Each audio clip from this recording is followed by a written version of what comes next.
अगर इस वीडियो ने तेरे अंदर आग ना लगा दी ना तो इसे डिसलाइक मार देना। लेकिन अगर ये तेरे अंदर के पागलपन को जगा गया ना तो लाइक और सब्सक्राइब करके ही जाना।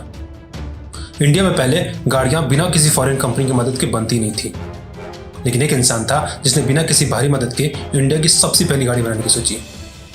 जिसे लोगों ने कहा कि बिना विदेशी इंजीनियर्स और टेक्निक के कोई इंडियन कंपनी गाड़ी बना ही नहीं सकती। जिसे लोगों ने कहा कि तू तो फेल ही होने जा रहा है, ये बड़ा रिस्क मत ले। लेकिन जिसने लोगों की नहीं सुनी और इंडिया की पहली इंडिजीनियस कार टाटा इंडिका बिना किसी फॉरेन कंपनी की मदद के बना दी। ऐसा तो कोई पागल ही कर सकता है ना। उस पागल का नाम था रतन टाटा। लेकिन उसके पागलपन की कहानी यहीं खत्म नहीं होती। कुछ मुश्किलों में घिरने के बाद जब टाटा ने अपनी कार का बिजनेस फोर्ड कंपनी को बेचना चाहा तो फोर्ड के चेयरमैन बिल फोर्ड ने कहा कि जब कार बनानी नहीं आती तो बनाई ही क्यों, तेरी कंपनी खरीद कर तुझ पर मैं एहसान ही करूंगा।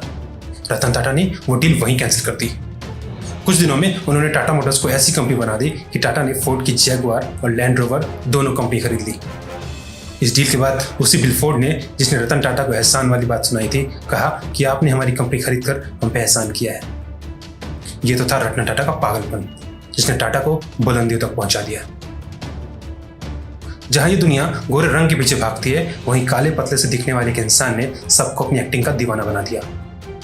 बात कर रहा हूं नवाजुद्दीन सिद्दीकी की। ये उसका पागलपन ही था जिसने उसे एक छोटे से गांव से निकालकर मुंबई का सबसे बड़ा फिल्म स्टार बना दिया। अपनी पढ़ाई पूरी करने के बाद बंदे ने दवाई की दुकान पर काम किया, फिर थिएटर्स में नाटक भी किए। पैसे न होने पर उसने वॉचमैन की नौकरी भी की। यहाँ तक कि अपने पास किराया न होने के कारण दोस्त के घर रहा और बदले में उसके लिए खाना भी बनाया। वो पागल ही था ना, वरना आज की दुनिया में ऐसा कौन करता है? कौन करना चाहता है वॉचमैन की नौकरी? और वो तो छोड़, बंदे ने 20 साल स्ट्रगल किया, तब जाके मुन्ना भाई एमबीबीएस के छोटे से चोर के रोल से शुरुआत कर अंत में बना वो गैंग्स ऑफ वासेपुर का फैसल और सीक्रेट गेम्स का गणेश का दुंडे। इतना स्ट्रगल कोई करता है क्या, वो भी आज के ज़माने में? 20 साल क्या, हम और तुम तो 2 महीने की स्ट्रगल में ही रो देंगे। लेकिन ऐसा था उसका पागलपन, जिसने उसे एक साइड एक्टर से बॉलीवुड का चमकता सितारा बना दिया। एक और पागल था जो अपने करियर से खेल गया, अपने सपनों के लिए। बंदे ने अपनी सरकारी नौकरी छोड़ दी अपने सपनों को पूरा करने के लिए। ऐसी नौकरी जो इंडिया में सबको चाहिए, जिसके लिए लोग 5-5, 10-10 साल तैयारी में गुजार देते हैं। ऐसी नौकरी कोई मिडिल क्लास वाला बंदा अगर छोड़ेगा तो वो पागल ही होगा ना। हाँ, वो पागल ही था। अगर पागल ना होता तो इंडिया को 2-2 वर्ल्ड कप नहीं दिलाता। अगर पागल ना होता तो हेलीकॉप्टर शॉट नहीं लगाता। अगर पागल ना होता तो झारखंड के एक छोटे से शहर से निकलकर दुनिया का नंबर 1 कैप्टन नहीं बनता और इंडियन टीम को दुनिया की नंबर 1 टीम नहीं बनाता। उसी का नाम था महेंद्र सिंह धोनी। छोटे से शहर से निकलकर इस बंदे ने पूरी दुनिया को दिखा दिया कि अगर टैलेंट हो तो कोई इंसान छोटी सी जगह निकलकर बड़ा नाम कर सकता है। इसकी मूवी आज पूरी दुनिया में धूम मचाती है। करोड़ों और अरबों रुपए ये एक मूवी के लिए लेता है।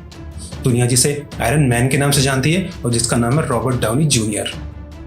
आज दुनिया का ये सबसे ज्यादा पैसा कमाने वाला एक्टर, लेकिन कभी इसे ऐसे भी दिन देखने पड़े थे जिसे देख के कोई आम आदमी भी पागल हो जाए।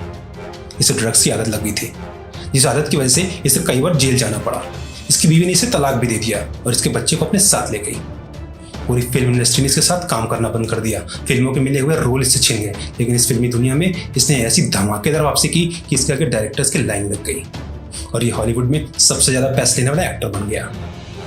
अगर ये ना होता तो क्या आयरन मैन होता? अगर ये ना होता तो क्या एवेंजर्स होती? 5 साल तक जो ड्रग्स लेने के कारण कभी जेल के चक्कर काटता रहा, कभी कोर्ट के चक्कर काटता रहा, आज हॉलीवुड की हाईएस्ट पेड एक्टर्स में से एक है। ड्रग्स छोड़कर वापसी करने का इसका पागलपन ही तो था। एक और पागलपंथी की कहानी सुना रहा हूं, इसे ध्यान से सुनना। व्हाट्सएप तो सबने यूज किया होगा ना, लेकिन किसी को इसके बनने की कहानी पता भी है क्या? यह भी एक ऐसा ही पागल की कहानी है जिसने अपनी जिंदगी चलाने के लिए दुकानों में काम किया, जिसकी मां लोगों के घरों में काम करती थी और चाहे याहू जैसी बड़ी कंपनी में नौकरी लगने के बाद वो नौकरी भी छोड़ दी ताकि वो अपने सपने पर काम कर सके। जिस सपने का नाम था व्हाट्सएप। इस बंदे को कभी फेसबुक ने नौकरी इंटरव्यू में रिजेक्ट कर दिया था और बाद में फेसबुक ने इसे अपना पार्टनर बनाया। इसका नाम था जेन कोंग। इसका जन्म रूस में हुआ था। इसके घर में बिजली भी नहीं थी। अपनी गरीबी से तंग होकर इसके घर वाले रूस छोड़ अमेरिका चले गए। अमेरिका में इसने दुकान में क्लीनर का काम करना शुरू कर दिया और साथ में पढ़ाई भी करने लगा।